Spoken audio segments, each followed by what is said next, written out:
શ્રી ગણેશાય નમઃ.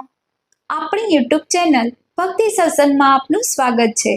આજે આ વિડીયોમાં આપણે જાણીશું પુરુષોત્તમ માસ તારીખ 17 મે થી લઈને તારીખ 15 જૂન સુધી નિત્ય શું દાન કરવું, કારણ કે અધિક માસમાં દાનનું ઘણું મહત્વ છે. દાન દેવાથી પુણ્ય અર્જિત થાય છે. દાન દેવાથી પરલોક સુધરી જાય છે. જે ભક્તો વ્રત કરે છે, જાપ કરે છે, ઉપવાસ કરે છે, તેઓ તો નિત્ય દાન દે છે, પરંતુ જે લોકો વ્રત નથી કરી શકતા તેઓ પણ નિત્ય શું દાન દે તે માહિતી આપણે આ વિડીયોમાં જાણીશું. આ માસમાં જરૂરિયાતમંદને દાન પુણ્ય કરવાની પરંપરા વર્ષોથી ચાલી આવે છે.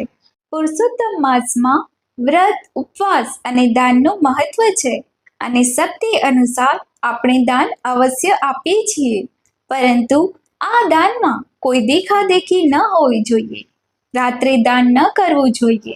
યજ્ઞ, વિવાહ, સૂર્ય સંક્રાંતિ હોય, ચંદ્ર અથવા સૂર્યગ્રહણ હોય ત્યારે પણ રાત્રે દાન કરી શકાય છે. આ માસમાં નિત્ય આપણે પુરુષોત્તમ ભગવાનની કથા સાંભળીએ છીએ, વ્રત ઉપવાસની સાથે પૂજન કરીએ છીએ, અને નિત્ય દાન દેવાથી કહેવાય છે કે ભગવાનની કૃપા પ્રાપ્ત થાય છે, પાપ નષ્ટ થાય છે, પુણ્યનો ઉદય થાય છે. એ 30 દિવસના નિત્ય તિથિવાર દાન વિશે આપણે જાણી લઈએ. શ્રી કૃષ્ણાય વાસુદેવાય હરયે પરમાત્મને પ્રણતઃ ક્લેશનાશાય ગોવિંદાય નમો નમઃ. બોલો પૂર્ણ પુરુષોત્તમ ભગવાન શ્રી હરિનારાયણની જય. પુરુષોત્તમ માસના દરેક દિવસના વ્રતનું ફળ તથા દાનનો મહિમા, કયો દાન ક્યારે કરવું જોઈએ તે પણ જાણીએ. જેમ કે પુરુષોત્તમ માસની પહેલી તિથિ એટલે કે એકમનું વ્રત. આ વ્રત કરવાથી પાપનો નાશ થાય છે તથા આ દિવસે તલનું દાન ઉત્તમ છે. પુરુષોત્તમ માસની બીજની તિથિ એટલે બીજનું વ્રત, રુદ્ર વ્રત કહેવાય છે. આ દિવસે ગોળનું દાન દેવાથી પ્રેત યોનિમાંથી છુટકારો પ્રાપ્ત થાય છે. પુરુષોત્તમ માસના ત્રીજનું વ્રત છે, તેને નેલ વ્રત કહે છે. આ દિવસે માથામાં તેલ ન નાખવું જોઈએ તથા બ્રાહ્મણોને સીધું દાન આપવું જોઈએ. પુરુષોત્તમ માસમાં ચોથનું વ્રત વિધિવ્રત છે. આ દિવસે ગૌરી માતાજીનું પૂજન કરવું જોઈએ અને સૌભાગ્યની વસ્તુનું દાન આપવું શ્રેષ્ઠ મનાય છે. પુરુષોત્તમ માસમાં પાંચમનું વ્રત શિવ વ્રત કહેવાય છે. શેરડીનો તથા દૂધનું દાન કરવાથી અકાળ મૃત્યુ અટકે છે. પુરુષોત્તમ માસના છઠ્ઠા દિવસનું વ્રત સોમવ્રત કહેવાય છે. આ દિવસે મીઠાનો એટલે કે નમકનો ત્યાગ કરવો જોઈએ, પરંતુ મીઠું દાનમાં જરૂર દેવું જોઈએ, જેથી ગુપ્ત શત્રુ રોગ આદિનો નાશ થાય છે. પુરુષોત્તમ માસમાં સાતમનું વ્રત સુક્તિ વ્રત કહેવાય છે. સુખડના લાકડાનું દાન કરવું જોઈએ, જેથી શુભ ગતિ પ્રાપ્ત થાય છે. પુરુષોત્તમ માસના અષ્ટમીની તિથિ દુર્ગા અષ્ટમી વ્રત છે. આ દિવસે મા દુર્ગાની સેવા પૂજા કરવાથી ભગવાન પુરુષોત્તમજીની કૃપા પ્રાપ્ત થાય છે તથા આ દિવસે ચણાની દાળનું દાન કરવું શ્રેષ્ઠ મનાય છે. પુરુષોત્તમ માસના નોમનું વ્રત વીરવ્રત કહેવાય છે. શક્તિ પ્રમાણે નાની બાળકી તથા ગૌરી માતાજીની પૂજા અર્ચના કરવી જોઈએ તથા શણગારનું દાન પણ કરવું જોઈએ, જેથી કોઈ જાણે અજાણે થયેલા અપરાધોમાંથી મુક્તિ મળે છે. અધિક માસ દસમની તિથિ દસમનું વ્રત ત્રયંબક વ્રત કહેવાય છે. આ દિવસે કુંભદાન દેવાય છે. કુંભ ઉપર દીવો મૂકીને શિવ મંદિરે મૂકવો જોઈએ, જેથી શુભ ગતિની પ્રાપ્તિ થાય છે. આ દિવસે ચોખાનું દાન ઉત્તમ કહેવાય છે. પુરુષોત્તમ માસની 11ની તિથિ 11નું વ્રત એકાદશીનું વ્રત. આ દિવસે દાન પુણ્યનો ઘણો મહિમા છે. કોઈ પણ વસ્તુ જરૂરિયાતમંદને આપવાથી ઉત્તમ ગતિની પ્રાપ્તિ થાય છે, મોક્ષની પ્રાપ્તિ થાય છે. પુરુષોત્તમ માસના 12ની તિથિ 12નું વ્રત, જેને અહિંસા વ્રત કહેવાય છે. આ દિવસે કુળદેવતાની સામે દીવો પ્રગટાવવો જોઈએ અને કુળદેવતાની કુળદેવીની પૂજા આરાધના કરવી જોઈએ. આ દિવસે ચોખાનું દાન ઉત્તમ છે. પુરુષોત્તમ માસના 13ની તિથિ પ્રદોષ વ્રત કહેવાય છે. આ દિવસે શિવ પૂજન, શિવ દર્શનનો મહિમા ઘણો છે. આ દિવસે ગોળનું દાન ઉત્તમ કહેવાય છે. પુરુષોત્તમ માસના 14ની તિથિ ચૌદસનું વ્રત શીલ વ્રત કહેવાય છે. આ દિવસે ઘરને સાફ કરીને ઉંબરામાં સાથિયો પૂરવો જોઈએ. કુળદેવીને દીવો કરવો જોઈએ. આ દિવસે કરેલા મગની ખીચડી દાન ઉત્તમ કહેવાય છે. પુરુષોત્તમ માસના પૂર્ણિમાનું વ્રત પૂનમની તિથિ પુરુષોત્તમ ભગવાનની પૂજા અર્ચના કરવી શુભ મનાય છે. તથા આ દિવસે ભગવાન પુરુષોત્તમની કથા વાર્તા સાંભળીને બ્રાહ્મણોને દાન દક્ષિણા આપવી જોઈએ. ગાય માતાની સેવા કરવી જોઈએ. દૂધ અને ચોખાનું દાન આપવું જોઈએ. પુરુષોત્તમ માસ વદ પક્ષની એકમનું વ્રત દીપણી વ્રત કહેવાય છે. આ દિવસે લાપસી ખાવી તથા બ્રાહ્મણોને ઘઉંનું દાન કરવાથી સર્વ નિંદા અને પાપથી છૂટી જવાય છે. પુરુષોત્તમ માસની વદ પક્ષની બીજનું વ્રત દ્રઢનું વ્રત કહેવાય છે. આ દિવસે ચંદન, કંકુ, કેસર, અત્તર વગેરે સુગંધી વસ્તુનું દાન કરવું ઉત્તમ કહેવાય છે.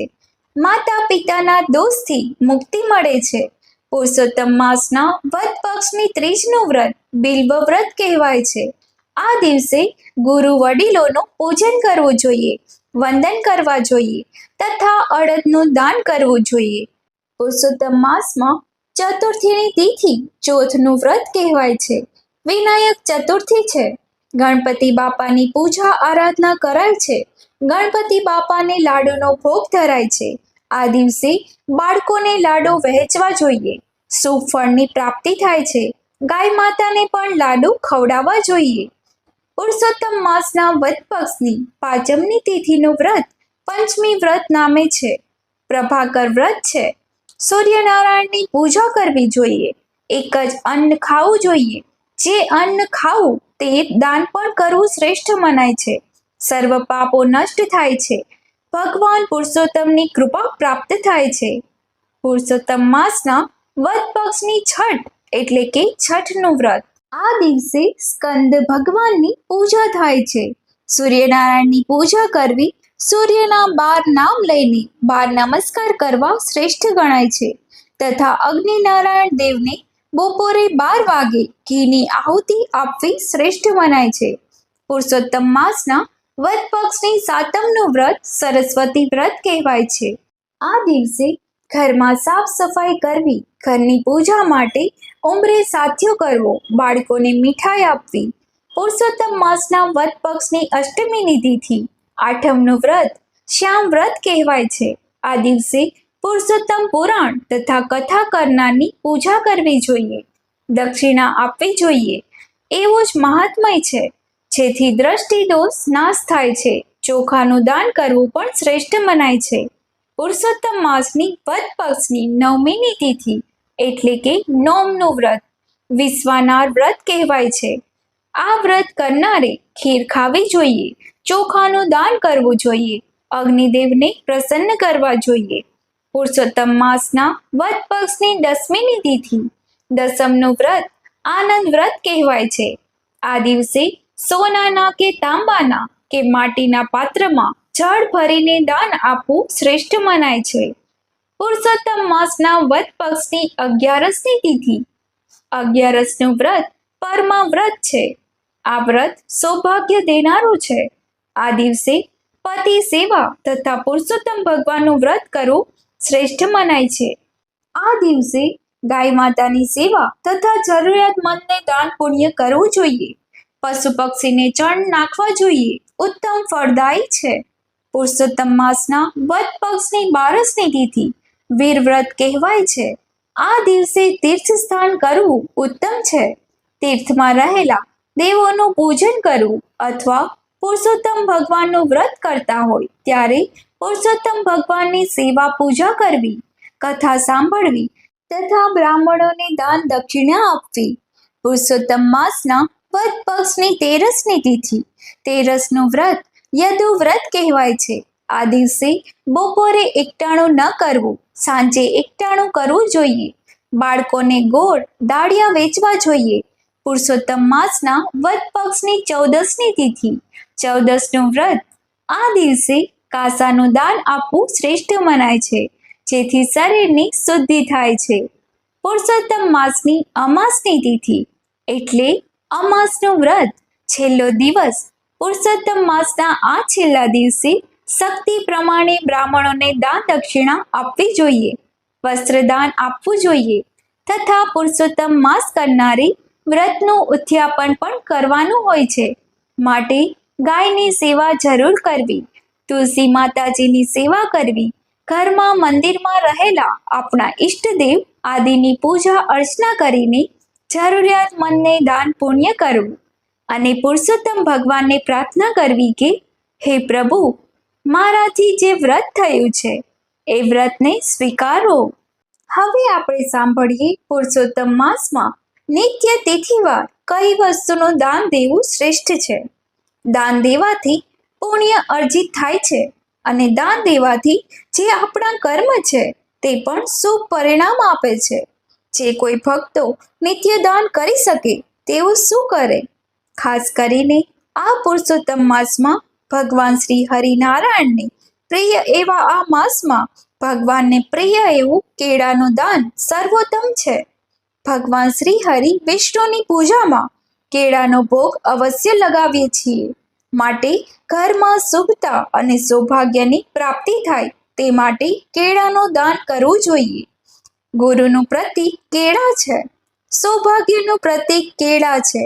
આ ઉપરાંત પીળા વસ્ત્રનું દાન, કારણ કે ભગવાન શ્રી હરિએ પીળું પીતાંબર ધારણ કર્યું છે. પીળા વસ્ત્રનું દાન દેવાથી અધિકથી અધિક ફળ પ્રાપ્ત થાય છે, જીવનમાં શુભતા આવે છે. આ ઉપરાંત શ્રીફળ નાળિયેરનું દાન દેવાથી પણ ઘરમાં અને જીવનમાં શુભતા રહે છે. શ્રીફળ અર્થાત લક્ષ્મીજીને પ્રિય એવું આ ફળ છે. લક્ષ્મીજીને પ્રિય એવું આ નાળિયેર શ્રીફળ જો મંદિરમાં દેવામાં આવે તો ઘરમાં લક્ષ્મીજીનો વાસ રહે છે. આ ઉપરાંત ભોજનનું દાન, જરૂરિયાતમંદને ભોજનનું દાન દેવાથી સર્વશ્રેષ્ઠ ફળની પ્રાપ્તિ થાય છે. અકાળ મૃત્યુનો ભય રહેતો નથી અને પાપ નષ્ટ થાય છે. દેવી લક્ષ્મીજીના આશીર્વાદ પ્રાપ્ત થાય છે. કમાણીમાં બરકત રહે છે.